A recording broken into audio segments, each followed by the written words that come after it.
বাংলাদেশ ইসলামী ছাত্র শিবির আমাদের রাজপথের সহযোদ্ধা। আমরা যখন বিভিন্ন সময় বিভিন্ন পরামর্শ, বিভিন্ন সময় বিভিন্ন সিদ্ধান্ত, রাজপথের বিভিন্ন সিচুয়েশন যখন আমরা হ্যান্ডেল করার জন্য চেষ্টা করেছি, তখন আমরা বাংলাদেশ ইসলামী ছাত্র শিবিরকে পেয়েছি। আমরা দেখেছি জুলাই অভ্যুত্থানে রাজপথে বাংলাদেশ ইসলামী ছাত্র শিবির তাদের অভিজ্ঞতাকে কাজে লাগিয়েছে এবং এই 16 বছরের খুনি শেখ হাসিনাকে পতন করতে, পালিয়ে যেতে আমরা বাধ্য করতে পেরেছি সবার সমন্বয়ে এই আন্দোলনের মাধ্যমে। আমরা আজকে এই চট্টগ্রাম বিশ্ববিদ্যালয়ে এমন একটা প্রোগ্রামে উপস্থিত হতে পেরেছি শুধুমাত্র এই জুলাই অভ্যুত্থানের কারণেই।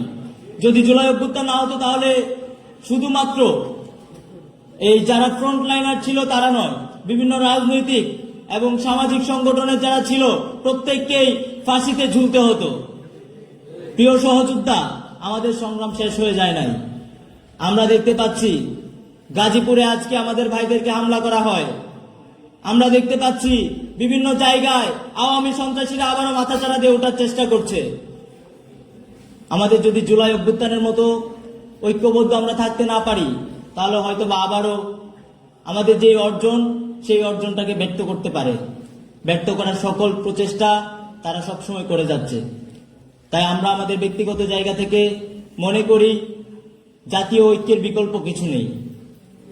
একটা কথা আমরা জুলাই অভ্যুত্থানে দেখেছি, সবাই বলেছি যদি আমরা এক থাকি তাহলে সফল হব, আর নয়তো ব্যর্থ হব।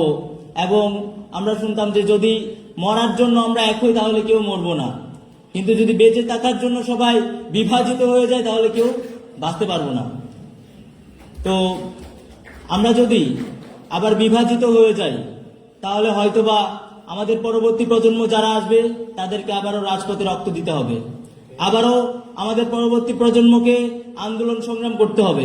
একটা জাতি যদি বারবার রাজপথে রক্ত দেয়, একটা জাতি যদি বারবার রাজপথে আন্দোলন করে, বারবার প্রজন্মের পর প্রজন্ম যদি আন্দোলন সংগ্রাম চালিয়ে যায়, তাহলে এই দেশের মানুষ কখন স্বাধীনতা ভোগ করবে? তাই আমাদের প্রত্যেকেরই উচিত প্রত্যেকের জায়গা থেকে আমাদেরকে সচেতন থাকা এবং আওয়ামী সন্ত্রাসীরা যারা আমাদের ভাইদেরকে হত্যা করেছে, যারা আমাদের ভাইদেরকে খুন করেছে, তাদেরকে ফিরতে না দেওয়া।